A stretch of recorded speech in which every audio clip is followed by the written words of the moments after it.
Good morning, students. Welcome back to PNMRC e-learning classes.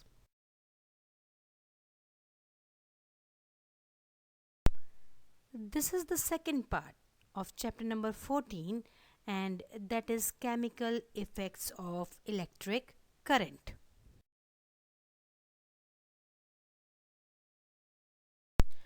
Students, I am going to start my today's video with the topic chemical effects of electric current.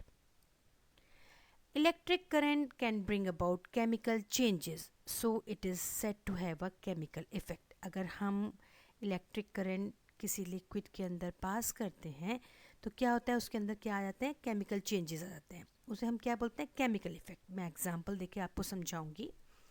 For example, when electric current is passed through a acidified water by using carbon electrodes, then a chemical reaction takes place to form hydrogen gas and oxygen gas.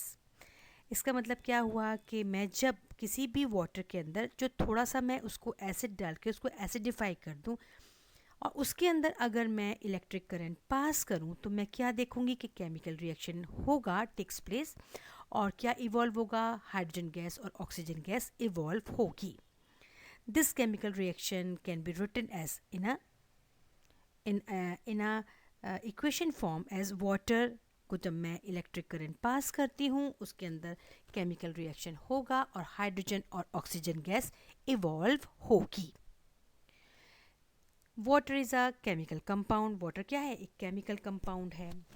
And hydrogen and oxygen are elements. Hydrogen oxygen क्या है, element है. और आपको ये बात पता होगी कि वाटर जो है हाइड्रोजन और ऑक्सीजन से मिलके ही बना होता है. उसका फॉर्मूला है H2O, मतलब 2 एटम हाइड्रोजन के और 1 ऑक्सीजन का. So, in this reaction, a chemical compound water has been decomposed into 2 elements, hydrogen and oxygen, by the action of electric current. तो इस रिएक्शन के अंदर क्या देखा आपने कि वाटर जो है वो डिकम्पोज हो गया, टूट गया. किस में, हाइड्रोजन और ऑक्सीजन में. इस एक्शन को हम क्या बोलते हैं, इलेक्ट्रिक रिएक्शन, इस एक्शन को बोलते हैं केमिकल रिएक्शन. ठीक है. So this reaction is an example of chemical effect of electric current. तो हम ये कह सकते हैं ये जो एक्शन हुआ कि वाटर का टूटना हाइड्रोजन और ऑक्सीजन में, इसको हम क्या बोलेंगे, इसको बोलेंगे हम action of electric current. Electric current pass होने के बाद क्या होता है, the breaking up of water current, water into hydrogen and oxygen is actually a chemical decomposition reaction caused by passing an electric current through acidified water. तो breaking up, जो water का break हुआ हाइड्रोजन और oxygen में, इस actually में हम उसे क्या बोलेंगे, केमिकल डिकम्पोजिशन बोलेंगे, द केमिकल डिकम्पोजिशन रिएक्शन. और वो क्यों हुआ, by passing electric current. The chemical decomposition produced by passing an electric current through conducting liquid is called electrolysis.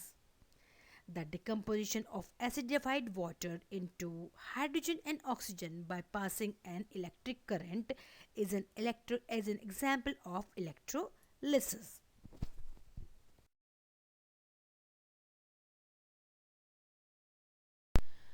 Now student, we will perform an activity to demonstrate the chemical effect of electric current. Take out 2 carbon rod from your discarded dry cells carefully. आपका जो dry cell होता है ना, उसमें से अगर आप उसको तोड़ोगे तो उसके अंदर आपको 2 ब्लैक कलर की कार्बन रॉड्स दिखाई देंगी. उनको आप ध्यान से संभाल कर उनको निकाल लो. Clean their metal cap with sandpaper. और उनके मेटल कैप को आप सैंड पेपर से घिस कर साफ कर लो. Wrap copper wire around the metal cap of a carbon rod and join them to a battery through a switch. और जैसे कि आपको इस फिगर में दिखाई दे रहा है, आप क्या करो, रैप करो कॉपर वायर को मेटल कैप से और उनको क्या करो, कार्बन रॉड को ज्वाइन कर दो बैटरी से और स्विच से, जैसे कि आपको फिगर में दिखाया गया है. We call the 2 carbon rods as carbon electrode और जस्ट इलेक्ट्रोड. और हम जो एक कार्बन रॉड्स हैं उनको हम क्या बोलेंगे, कार्बन रॉड भी बोल सकते हैं या हम सिंपली उनको इलेक्ट्रोड्स भी बोल सकते हैं. Take 250 ml of water in a beaker. अब बीकर के अंदर क्या भरो आप, 250 ml वाटर भर दो, जैसा कि फिगर में शो किया गया है। Add a few drop of dilute sulphuric acid to water to make it more conducting. और उस वाटर के अंदर थोड़े से 1 या 2 ड्रॉप सल्फ्यूरिक एसिड के डाल दो, टू मेक इट कंडक्टिंग, जिससे कि करंट आसानी से पास किया जा सके उसके अंदर। Now immerse the carbon rod और carbon electrodes in acidified water in a beaker. अब क्या करो, इन कार्बन रॉड्स को, वो जो एसिडिफाइड वाटर आपने बीकर के अंदर बनाया है उसके अंदर डुबो दो। सी फिगर 6 जो मैंने आपको दिखा रखी है उसमें आप देख सकते हो कैसे आपको करना है। Make sure that the metal caps of the carbon rod are above the level of water in the beaker. इस बात का ध्यान रखना है कि जो मेटल कैप्स हैं बीकर के, पानी के ऊपर होनी चाहिए, वो पानी में डूबी हुई नहीं होनी चाहिए। Pass electric current through the acidified water in a beaker by closing the switch. अब क्या करो, स्विच को ऑन कर दो। अब उसमें से क्या पास होना शुरू हो जाएगा, आपका इलेक्ट्रिक करंट पानी के अंदर पास होना शुरू हो जाएगा। Wait for 4 to 5 minutes and observe the 2 carbon rod electrodes carefully. अब 4-5 मिनट के लिए वेट करो और फिर कार्बन इलेक्ट्रोड्स जो हैं उनको ध्यान से केयरफुली उसको वॉच करो। देखो हम क्या देखेंगे, we will see that the bubbles of gases are produced at the 2 carbon electrodes. हम क्या देखेंगे कि गैस के बबल्स जो हैं वो दोनों इलेक्ट्रोड्स पर प्रोड्यूस हो गए हैं, बन गए हैं, जम गए हैं उनके ऊपर, जैसे कि फिगर में शो कर रखा है। The formation of gas bubbles at the 2 carbon electrode shows that a chemical change or chemical reaction has taken place in water on passing electric current through it. तो इन bubbles का electrodes पे बनना ये हमें क्या बताएगा, ये बताएगा कि केमिकल रिएक्शन हुआ है, केमिकल चेंजेस हुए हैं, जिसकी वजह से, किसकी वजह से, इलेक्ट्रिक करंट पास होने की वजह से, और जो कार्बन के जो रॉड्स हैं उनके ऊपर कोई एक गैस जो है वो डिपॉजिट हो गई है।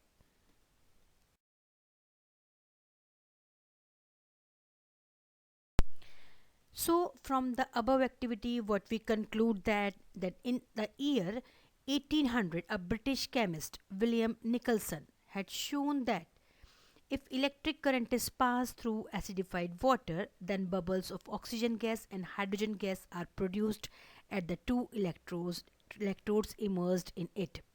तो जो एक्टिविटी हमने अभी पिछली वाली स्लाइड में परफॉर्म करी उससे हमें क्या पता चलता है, उससे हमें ये पता चलता है कि अगर इलेक्ट्रिक करंट एसिडिफाइड वाटर के अंदर पास किया जाए तो बबल्स ऑफ ऑक्सीजन गैस और हाइड्रोजन गैस प्रोड्यूस होते हैं। इसका मतलब वाटर डिकम्पोज हो जाता है into oxygen and hydrogen gas, और वो दोनों के दोनों कहाँ पर जमा हो जाते हैं, दोनों गैसेस जो कहाँ जमा हो जाती हैं, 2 इलेक्ट्रोड्स पे।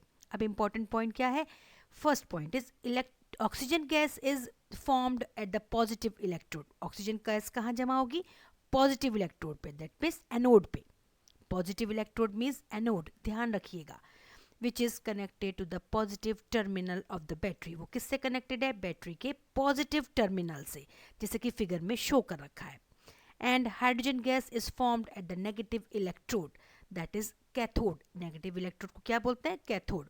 हाइड्रोजन गैस कहाँ जमा हो जाएगी, आपकी नेगेटिव इलेक्ट्रोड पे, which is connected to the negative terminal of the battery. वो किससे कनेक्टेड है, जो कैथोड है वो किससे कनेक्टेड है, negative terminal of the battery. तो मतलब ये क्या हुआ कि ऑक्सीजन गैस पॉजिटिव टर्मिनल पे जाके इकट्ठी होगी, और जो हाइड्रोजन गैस है वो नेगेटिव टर्मिनल पे या नेगेटिव इलेक्ट्रोड पे जाकर इकट्ठी होगी।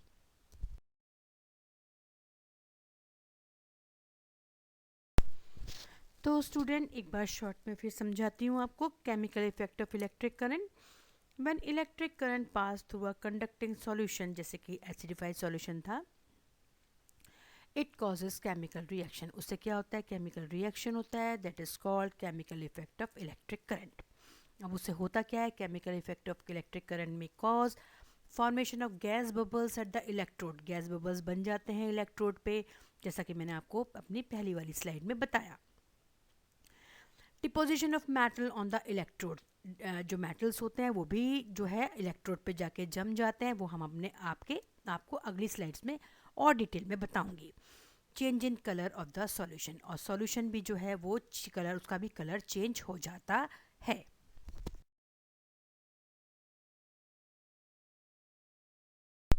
एक बार फिर आप इस फिगर के द्वारा समझिए, electrolysis of water. When electric current is pass through water, जब हम इलेक्ट्रिक करंट पानी में पास करेंगे तो क्या होगा, it splits up into hydrogen and oxygen. जो वाटर है वो स्प्लिट हो जाएगा, डिकम्पोज हो जाएगा हाइड्रोजन में और ऑक्सीजन में। This is called electrolysis of water. इसे हम क्या कहेंगे, electrolysis of water. When electric current is passed through water, तब इलेक्ट्रिक करंट को हम वाटर में पास करेंगे तो क्या होगा, ऑक्सीजन के गैस के बबल्स प्रोड्यूस होंगे। वो कहाँ पर जमा हो जाएंगे, वो जमा हो जाएंगे electrode connected to the positive terminal, उस इलेक्ट्रोड पे जो कि बैटरी के पॉजिटिव टर्मिनल से जुड़ा हुआ होगा, उसे हम क्या बोलते हैं, anode of the battery, and hydrogen gas bubbles are produced at the electrode। और हाइड्रोजन गैस बबल्स कहाँ प्रोड्यूस होंगे, उस इलेक्ट्रोड पे जो कि कनेक्टेड है negative terminal of the battery. आप उसको अच्छी तरह समझ पाएंगे इस फिगर को देख के। इस फिगर में बहुत ही ज़्यादा डिटेल में आपको दिखा रखा है।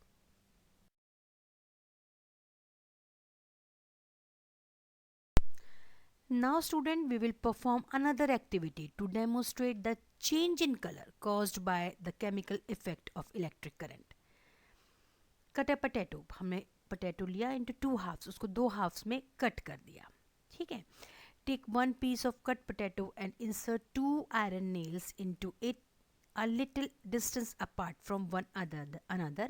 See figure 7। जिसे figure 7 में दिखा रखा है, हमने दो nails ली, उनको पोटैटो के अंदर गाड़ दिया अंदर, पर थोड़ा डिस्टेंस रखा दोनों के बीच में। The iron nails are the two electrodes in this case. अब हम आयरन नेल को क्या मानेंगे, दो इलेक्ट्रोड्स है, एक पॉजिटिव एक negative. Connect the two terminals of a battery to the two iron nails by including a compass and a switch in a circuit as shown in figure 7। हमने क्या किया, दो टर्मिनल्स को बैटरी से जोड़ दिया, एक को पॉजिटिव से एक को नेगेटिव, लेकिन बीच में हमने और भी किसी चीज़ को ज्वाइन किया है, and that is compass. Compass क्यों, ये फाइंड आउट करने के लिए कि करंट पास हो रहा है कि नहीं, क्योंकि वीक से वीक करंट को भी डिटेक्ट कर लेता है आपका डिटेक्ट कर लेता है आपका कंपास, जैसा कि मैंने आपको पहले भी समझाया था। Pass the electric current through cut potato piece by closing the switch. अब हमने क्या किया, स्विच को क्लोज करके हमने पोटैटो के जो हमने सर्किट बनाया था उसमें इलेक्ट्रिक करंट पास किया। We will observe a deflection in a compass needle showing that potato conducting electricity to some extent। अब हम क्या देखेंगे कि जो हमारा कंपास है उसमें नीडल जो है वो डिफ्लेक्ट करेगी। इसका मतलब क्या है कि उसके अंदर क्या नाम, जो सर्किट में है वो इलेक्ट्रिक करंट पास हो रहा है। इसका मतलब पोटैटो इलेक्ट्रिक करंट को पास अपने अंदर से होने दे रहा है, टू सम एक्सटेंट, वीक है पर पास होने दे रहा है। Let us continue to pass electric current through a potato piece for about half an hour. अब हम इलेक्ट्रिक करंट को पोटैटो में से पास होने देंगे कम से कम आधे घंटे तक। We will notice a greenish blue spot on the cut surface of the potato around the iron nail which is connected to the positive terminal of the battery। आधा घंटे के बाद हम क्या चीज़ नोटिस करेंगे, हम एक ग्रीनिश ब्लू स्पॉट दिखेंगे। वो किधर होगा, toward the positive terminal, that is towards the anode, connected to the positive terminal of the battery. Positive terminal से जो नेल कनेक्टेड थी दैट इज एनोड, उस वहाँ पर हमको क्या दिखाई देगा, एक आपको ग्रीनिश स्पॉट जैसा दिखाई देगा, जैसा कि आप फिगर 7 में देख पा रहे हैं। There is however no colour spot around the other nail which is connected to the negative terminal of the battery. और कोई भी कलर चेंज जो है नेगेटिव टर्मिनल की साइड आपको कोई भी स्पॉट दिखाई नहीं देगा जिसमें कोई कलर चेंज हुआ हो। The formation of a greenish blue spot around the positive electrode inserted in the surface of the cut potato shows that chemical effect of current can bring about change in the color of conducting solution। तो इससे हमें क्या मालूम चलेगा कि अगर current pass किया जाता है तो क्या होता है कि कलर चेंज भी हो सकता है। फिर से समझा रही हूँ, there is however no colour spot around the another nail which is connected to the negative terminal of the battery। Negative terminal से जो कनेक्टेड आपकी नेल है उसमें कोई भी कलर चेंज नहीं होगा। The formation of greenish blue spot, और जो ग्रीनिश ब्लू स्पॉट आपको पॉजिटिव टर्मिनल की तरफ दिखाई दे रहा है, around the positive electrode inserted in the surface of the cut potato shows that chemical change हुआ है. Effect of current can bring about change in the color of the conducting solution.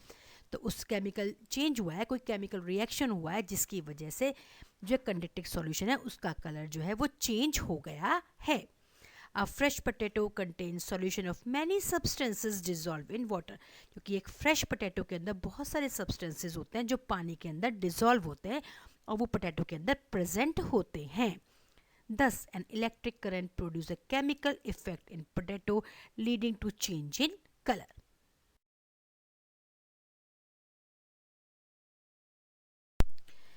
The fact that a greenish blue spot on potato surface is always found around the electrode connected to the positive terminal of the battery can be used to identify the positive terminal of a battery which is concealed in a box and those terminal cannot be seen from outside. इसका एक फ़ायदा और होता है कि अगर आपको ये फाइंड आउट करना हो कि बैटरी का पॉजिटिव टर्मिनल कौन सा है, तो आप पोटैटो के अंदर इस तरह से अगर आप लगाएंगे और एक्सपेरिमेंट करेंगे तो आप समझ जाएंगे जिस साइड में ग्रीनिश स्पॉट बना है वो क्या है, आपका पॉजिटिव टर्मिनल है. तो उसका एक फ़ायदा ये भी है.